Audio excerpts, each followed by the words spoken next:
In today's video, I'm going to talk about the creative strategy behind brands that scale past $100,000 in sales every single day. And guess what? They do it with just 7 to 12 concepts per week. You heard it right. You don't need 1,000 creatives a week to get to $100,000 a day. You just need a predictable way of finding winners. Now, don't roast me in the comments, because I know that you're going to say, hey, but there's brands like Javi Coffee, right, that launch 1,000 ads in a single month. In the last 30 days, they launched 1,000 ads. Yes, that is true. And I'm going to talk about exactly why that is the case. In fact, just to give you an idea of why that's the case, volume typically adds consistency and increases the probability, of course, but only after you fix this one detrimental thing, which is exactly what I'm going to be discussing in this video. I have a bunch of things to share with you. Okay, before we get further into the video, if you don't know who I am, I run an agency. I work with 8-figure businesses. This is just one of our own clients that just in the last 30 days generated over 1.18, I guess $1.2 million almost in a single month. Okay, this is just to show you that I'm qualified to speak about the topic. Now, there's a big misconception here before we get into the video, is that to get to 3 million a month, whatever, 5 million a month, 1 million a month, you just is the key word. You just need to do more creatives. That is absolutely not true. Okay, I've seen it with my own eyes. I've seen companies scale to $1 million a month, right, with literally just 7, 10, 12, maybe 15 concepts a week. Okay, the one thing that these companies have in common is the thing that I'm going to talk about in this video, which is really, really important, right? So I always want you to never forget, before I get further into the video, and by the way, I'm going to talk about some really, really cool concepts, so make sure to stick until the end, because I'm going to break down exactly the strategy. I don't want you to forget that this is a powerful ad. You remember this ad? Let me just show you. This is an ad that completely changed, right? Dr. Squatch ad completely changed the way this company, the direction of this company. One single ad, almost 200 million views, right? One single ad. And they did a bunch of iterations, so they probably had close to 1 billion views or more. And so one single ad completely changed the trajectory of their business, which is exactly the point that I want to make. What most people are trying to build, what I'm trying to say here, long story short, is that you absolutely don't need excessive volume if you don't first crack hit rate, right? What is hit rate? It's basically the probability that whenever you launch a new ad, there's a high chance that it's going to be a good, profitable ad. We don't want to be in a scenario like this, right? Where our hit rate is literally 1%, meaning it takes us 100 produced ads to find one that is doing decent or is somewhat scalable. That is not sustainable, right? And so what we want to do is, like, I did this before I get on here, I did this kind of like diagram where I describe a Ferrari with a Fiat engine. What I mean by the Ferrari is that the Ferrari is basically you doing volume and you building systems and processes to sustain volume, meaning you hire maybe a copywriter that writes a bunch of scripts, a strategist that does 300 ad angles a week or a month or whatever, and then you build editors and you build a team that is not ready to scale. Why? Because it has a Fiat engine, right? You have the outside of your car is the Ferrari, right? You have the infrastructure to scale, but you're scaling something that is broken or that just doesn't have the engine to scale, right? So you produce all of this volume to then figure out that your ads are hitting at 1%, right? And so you're basically, if you think about it, it's like going fast with an unsafe car, kind of, right? Which is the same kind of metaphor. I'm trying to keep the car metaphor here. So this is obviously not efficient. We want to create an inverse approach where instead of just doing volume, we first prioritize intent, very, very high intent, right? And then once the intent is high, we gradually increase volume until we get to a point where it actually makes sense to launch 1,000 new ads a month, right? Or 300, 500, whatever the case may be. Okay, I can assure you that all of these ads are backed by learnings and intent, right? So in this video, I want to bring you through this process, right? Just to dive deeper on it, you pretty much need 3 primary things that to master this process, right? There's 3 simple pillars just to get right into it. There's customer research, right? You need to know about your customer. There's creative research. You need to know about what is actually working out there when it comes to concepts, what's going viral, right? It's basically knowing shit about your customers and knowing shit about your creatives. Okay, if you combine these 2 things together, it's a powerhouse, but you need to do it consistently. The last thing, and probably the most important thing, is that you have to crack and find a way to do learnings. Find the time to do learnings and doing creative meetings. I'm going to talk about this in just a second. Let me just first start with these 2 pillars, which are very, very important. Within our company, we have a document called a Holy Creative Document. This document, to keep it very simple, is a document that stores everything about your brand. breakdowns, deep customer research, viral trends, winning scripts, required b-rolls that are working well for our ads, the types of voiceovers that work well, data on mining on Reddit, data on mining on Amazon, basically everything, okay? And part of this process is basically to give the team the infrastructure and the resources to understand why things are working, right? And why things are not working.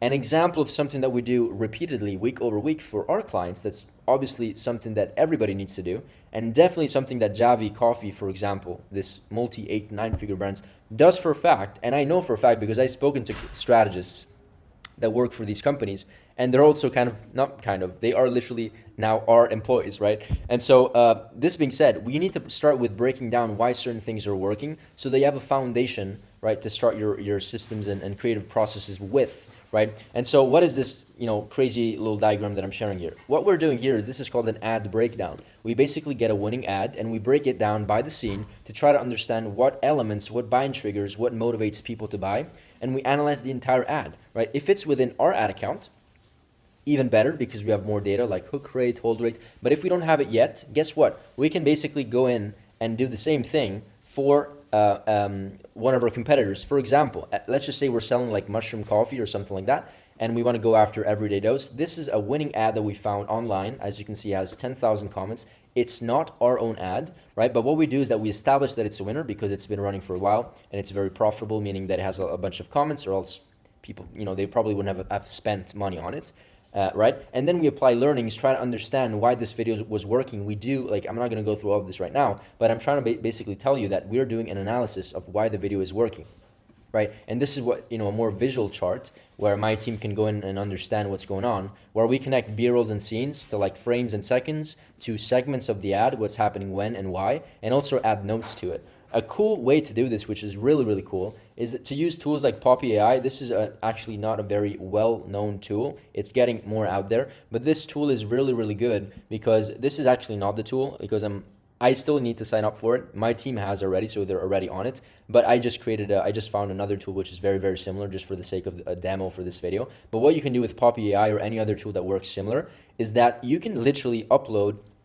It's kind of like ChatGPT on steroids. So you can literally upload a video ad. Let's just say that this is your ad. You can go in here into social media, content, whatever you want to do, and you can copy and paste the link of the viral Facebook ad. So remember what I showed you over here, right? You can literally go in here, get the link to this ad, and copy and paste it into this tool, right? Called Poppy AI or whatever you're using, right? And then it will understand it. And it can do breakdowns, it can transcribe it, it can translate it, it can take inspiration from it, it can do whatever you want. And so this is an example, right, of a video we did it with, where literally you see this is an ad breakdown, right, scene by scene breakdown of what's happening in the video. I literally asked it, okay, take this video for example, it's a winner, give me a breakdown of what's actually going on with this video, why it's working. And so it gave me literally a brand breakdown. Not a brand breakdown, a video breakdown of why this was working. I also asked it to give me psychological triggers, right? It's giving me all the reasons of why this ad worked so that we can better understand it. So you don't have to go through anymore. You can use tools like Poppy AI or whatever you're finding here. You can use these types of tools to do learnings faster instead of having to break down and create this diagram, right? Which can take a lot of time, this one over here, right? It's still good to do it. I'm not saying you don't, but I'm just saying leverage Poppy AI or these types of tools where, it's on steroids and you can do it in a much faster way. So once we apply all these learnings, right, and we apply all of these kind of observations, we feed it to the team. Why do we feed it to the team? Because now they know exactly what they need to do to get the hit rate from 1 to 3% to 13, 15, ideally close to 20% or more, right, which is scalable, and nothing that is below 10%, I think, is scalable. So you should aim to hit at least a 10 to 15% hit rate before you even start thinking about volume, right? I can assure you, and I know for a fact, these types of companies over here, they don't have a 1% or a 2% or a 3% hit rate. They have a 15, 18, 20, 25% hit rate on their ads with the volume as well. As soon as you increase volume and you see this hit rate drastically decrease, it's a red flag. You're running an inefficient process or company, right? So you have to take a step back.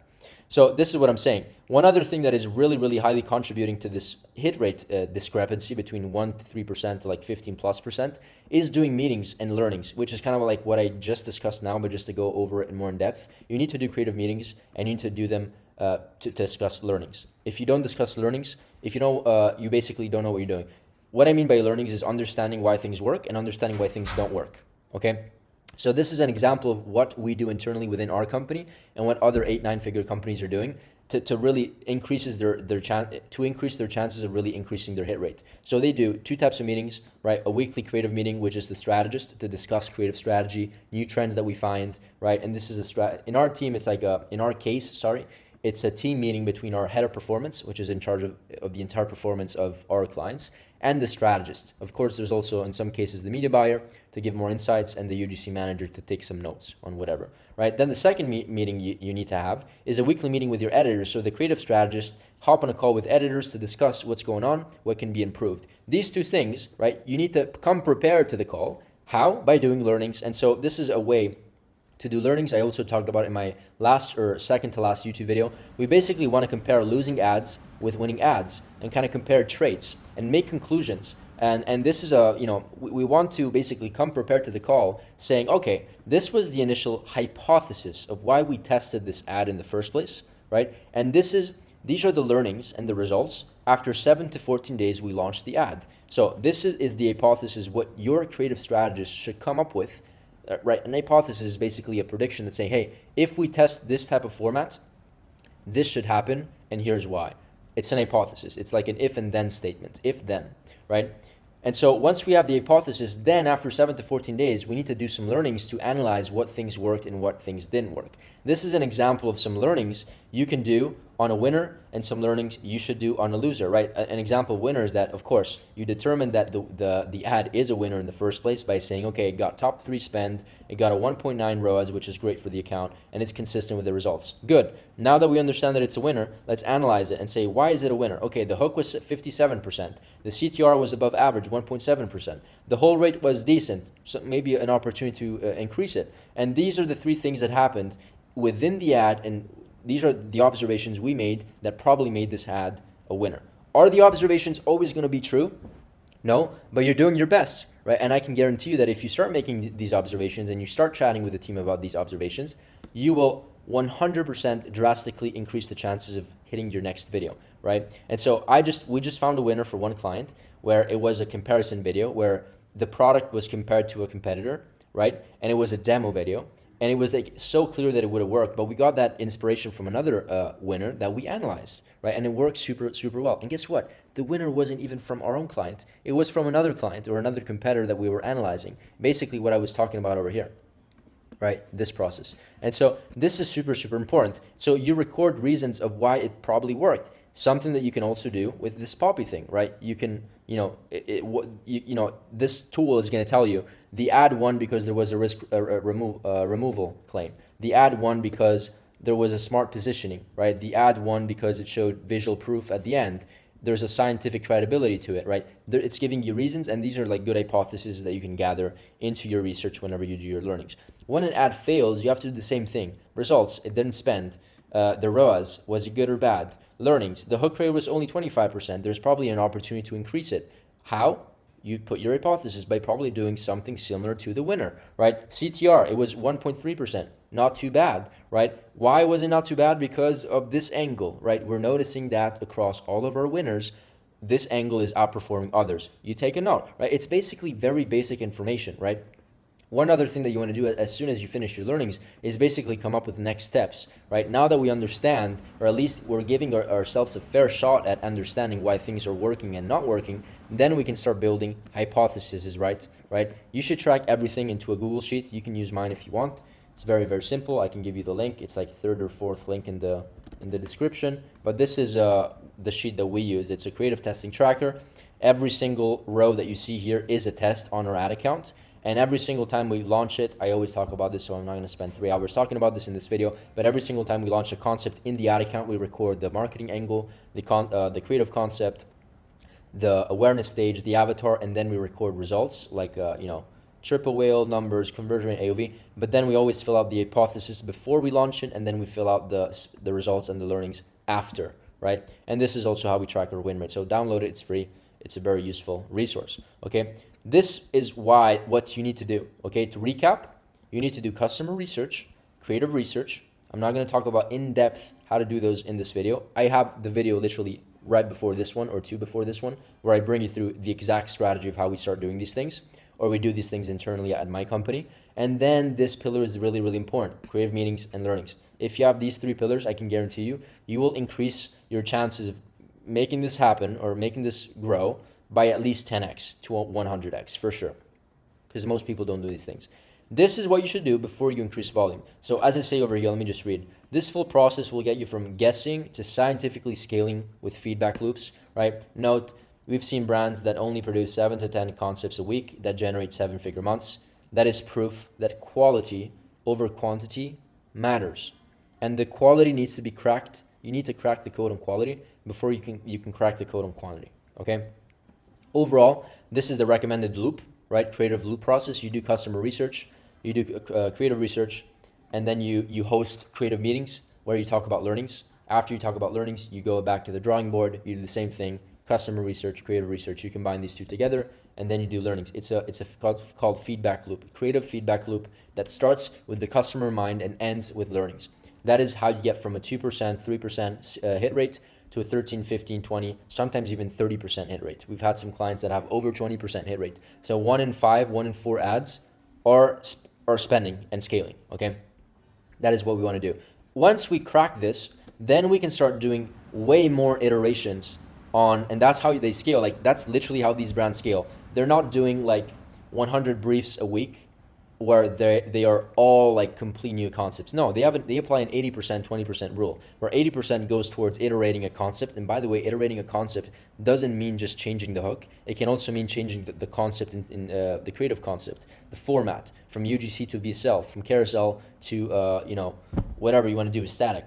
And so the way to scale is with iterations. So if you have a winner that's giving you the winner, you can do iterations to prolong its lifetime, its lifetime essentially. So they can spend more and you can just get the most out of it. This is how companies are scaling to these levels as Javi Coffee, where they have 1,500 active ads and they have 1,000 launched new ads every single month, okay, which is pretty high volume.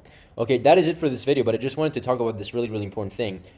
Volume is important, but it's not important in the initial stages.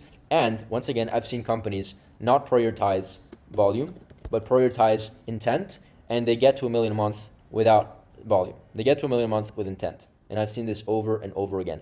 I've also had some clients that with just one ad scaled them from like 200K a month to 700K a month. One single ad, okay? One single ad. As soon as they shut that ad off because they got the MCA, because it was ripped, it was not something that they had to do, and they didn't understand why it worked, then their business went from 700 to 500 to 300 to 100, right? And now we're working with this client and we're improving and trying to do our best to work with this client and get results back up. But this is what happens if you prioritize other things. And so this is what you need to go.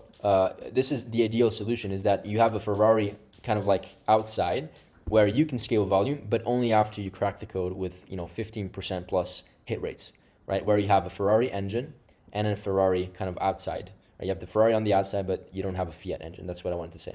Okay, that is it for this video. Let me know if you got some value from it. And if you are a brand doing at least $100,000 a month and you want to get to the next level, whether your goal is $1 million a month, $5 million a month, we have experience working with 8-figure brands. You can book in a call as we have applications open for, I'm not sure about December, you can try, but January for next year for sure. But that is it for this video, and see you in the next one. Bye.